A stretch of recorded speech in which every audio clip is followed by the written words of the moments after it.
بسم اللہ الرحمن الرحیم۔ السلام علیکم ناظرین، میں ہوں گلفام چودھری اور آپ دیکھ رہے ہیں دا پوائنٹ۔ آج کی ویڈیو میں بات کریں گے کہ ملک کی تقدیر اوورسیز پاکستانیوں کے ہاتھ میں ہے۔ عمران خان صاحب نے ایک بھاری حکم جاری کیا ہے۔ پاکستان ناموس رسالت صلی اللہ علیہ وآلہ وسلم کی جنگ شروع کر چکا ہے۔ وزیر اعظم پاکستان نے اسلامی ممالک کے سفیروں کو ایک دو ٹوک پیغام دیا ہے۔ شاید خقان عباسی کے خلاف شکنجہ تیار کیا جا چکا ہے۔ سب سے پہلے ہم بات کریں گے ملکی تاریخ کا اوورسیز پاکستانیوں سے تعلق کا، تو ہم بات کرتے چلیں کہ ابھی تحریک انصاف کی گورنمنٹ کچھ الیکٹرل ریفارم لے کے آئی ہے، کچھ اصلاحات وہ لائی ہے الیکشن کے نظام میں بھی۔ انہوں نے فیصلہ کیا ہے کہ سب سے پہلے تو جو ہمارا انہوں نے دو آرڈیننس جو مین ہیں منظور کیے ہیں، ویسے تقریباً 49 آرڈیننس ہیں جو منظور کیے گئے۔ الیکٹرانکس مشین کے ذریعے ووٹ کاسٹنگ کا جو پروسیس ہے وہ الیکٹرانک مشین کے ذریعے یقینی بنایا جائے گا۔ اور دوسری جو بڑی ڈیولپمنٹ تھی وہ کہ جو اوورسیز پاکستانی ہیں، جن کے دل ہر وقت پاکستان کے ساتھ دھڑکتے ہیں، جو ہر وقت پاکستان کے لیے فکر مند رہتے ہیں، جو باہر سے کما کر پاکستان میں بیچتے ہیں اور پاکستان کی اکانومی کو مضبوط کرتے ہیں، جن کی بدولت اس سال ہمارے ذرائع کے مطابق اس سال 28 ارب ڈالر جو ہیں وہ اوورسیز پاکستانیوں کے ذریعے پاکستان آئیں گے۔ اور پہلے بھی جو کرنٹ خسارہ ہوتا ہے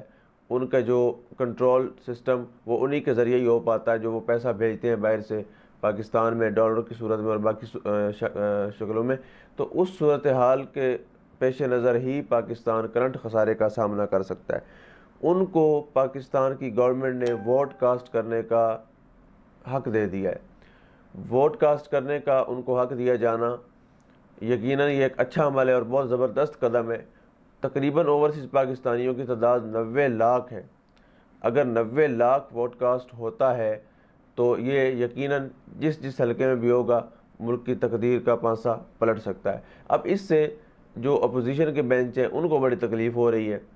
کیونکہ ان کے نزدیک پاپولیرٹی عمران خان صاحب کی زیادہ ہے۔ وہ سمجھتے ہیں کہ اوورسیز پاکستانیوں میں جس طرح عمران خان صاحب گئے امریکہ سمیت دیگر ممالک میں، وہاں جا کر انہوں نے جو پروگرام کیے، جو جلسے کیے، اور ان میں پاکستانیوں کی ایک بھاری تعداد نے شمولیت کی۔ ابھی ریسنٹلی آپ پچھلے دنوں جب امریکہ کا دورہ کیا تو وہاں پر بھی ایک خاصی تعداد، آرمی چیف کے مطابق آرمی چیف صاحب بتا رہے تھے کہ وہاں پر جو ان کے وزیر تھے امریکہ کے، وہ عمران خان صاحب کا خطاب اس طرح توجہ سن رہے تھے جیسے خان صاحب امریکہ کے صدر ہیں۔ مطلب یہ کہ ان کو پاپولیرٹی جو ہے وہ یقیناً ڈکی چھپی نہیں ہے۔ اس کو ہم بات کرنے جا رہے ہیں۔ پاکستان ناموس رسالت کی جنگ شروع کر چکا ہے، جو الحمدللہ ناموس رسالت کے لیے ہر وقت پاکستان میدان میں رہتا ہے اور اسلامی ممالک میں سے نمایاں کردار ادا کرتا ہے۔ اس بار پرائم منسٹر پاکستان نے اسلامی ممالک کے سفیروں کو اسلام آباد میں بلایا ہے اور ان سے میٹنگ کی اور ان کو واضح پیغام دیا کہ آپ اپنے اپنے حکمرانوں کو بتا دیں کہ پاکستان ناموس رسالت صلی اللہ علیہ وآلہ وسلم کی جنگ شروع کر چکا ہے۔ مغرب جو اسلام فوبیا کا شکار ہے، جو پہلے گستاخانہ خاکے شائع کرتا ہے اور دیگر جو ہے ایک جاہلانہ طرز پر آقا علیہ السلام کی جو ہے وہ توہین کرتا ہے، آقا علیہ السلام کی گستاخی کرتا ہے، اور جب اس پر امت مسلمہ کا ریئیکشن آتا ہے تو وہ الٹا ان کو مسلمانوں کو دہشت گرد قرار دیتا ہے اور وہ کہتا ہے کہ جی یہ آزادی رائے اظہار کا جو ہے وہ مخالف ہے۔ تو عمران خان صاحب نے پہلے بھی جب سے یہ وزیر اعظم بنے ہیں تب سے یہ ہر پلیٹ فارم پر، حتیٰ کہ UN میں بھی جا کے جب خطاب کیا تو وہاں پر بھی پرائم منسٹر پاکستان نے یہ آواز بلند کی کہ یہ آزادی رائے اظہار نہیں ہے، بلکہ یہ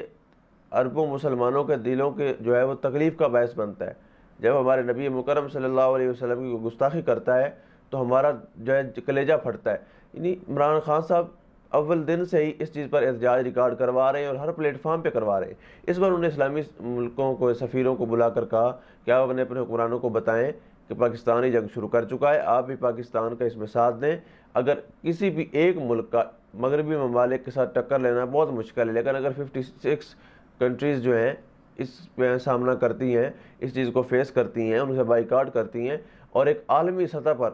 قانون پاس کروایا جاتا ہے کہ نبی مکرم صلی اللہ علیہ وآلہ وسلم کی شان میں کی گئی گستاخی کی سزا رکھی جاتی ہے اور اس چیز کو ختم کروایا جاتا ہے، تو یقیناً یہ ایک بہت اچھا قدم ہوگا جو عمران خان صاحب نے دیگر اسلامی ممالک کو ساتھ لے کر کرنے کا فیصلہ کیا ہے۔ اور یہاں پر بھی بتاتا چلوں کہ جو چیزیں انہوں نے بیان کی کل کانفرنس کے اندر، جو ان کو اجلاس تھا اس کے اندر، وہ چیزیں ڈاکٹر طاہر القادری صاحب انٹرنیشنل لیول پہ جتنے بھی کنٹریز میں وہ جاتے ہیں، ان تقریباً 102 ممالک میں ان کے اسلامک سینٹر ہیں، تو ان جتنے بھی ممالک میں جاتے ہیں وہ یہ پیغام آلریڈی دے چکے ہیں، وہ یہ تصور ان پہ واضح کر چکے ہیں کہ اسلام کا دہشت گردی سے کوئی تعلق نہیں ہے، بلکہ جو دہشت گرد ہے اس کا کوئی دین نہیں ہے۔ اگر آپ کہیں وہ مسلمان ہے یا فلاں فلاں، تو اس کا کسی دین سے کوئی تعلق نہیں۔ دہشت گردی اور اسلام کا تو سرے سے تعلق ہی نہیں ہے، اور اسلام کے اندر اس قسم کی ایکٹیویٹیز کی گنجائش ہی نہیں ہے۔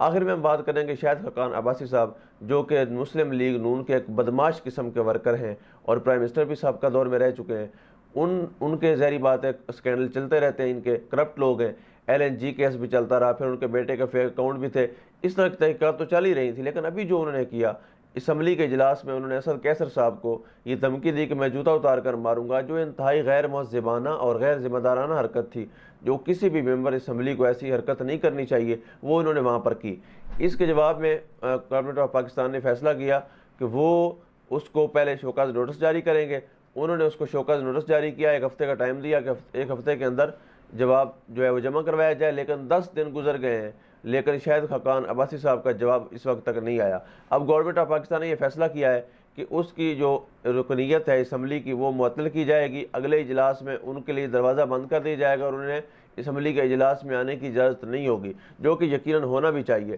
کیونکہ ان لوگوں نے پاکستان کی اسمبلی کو منڈی بنایا ہوا ہے، مچھلی منڈی سمجھا ہوا ہے، اور وہاں پر مار دھار اور ساری چیزیں یہ حرکات کرتے ہیں غیر مہذبانہ طریقے سے، اور پوری دنیا کے سامنے پاکستان کا مذاق اڑاتے ہیں۔ اسی کے ساتھ اپنے میزبان کو دیجیے اجازت، انشاءاللہ آپ سے ملاقات ہوگی نیکسٹ ویڈیو میں، تب تک کے لیے اپنا خیال رکھیے گا، اللہ نگہبان۔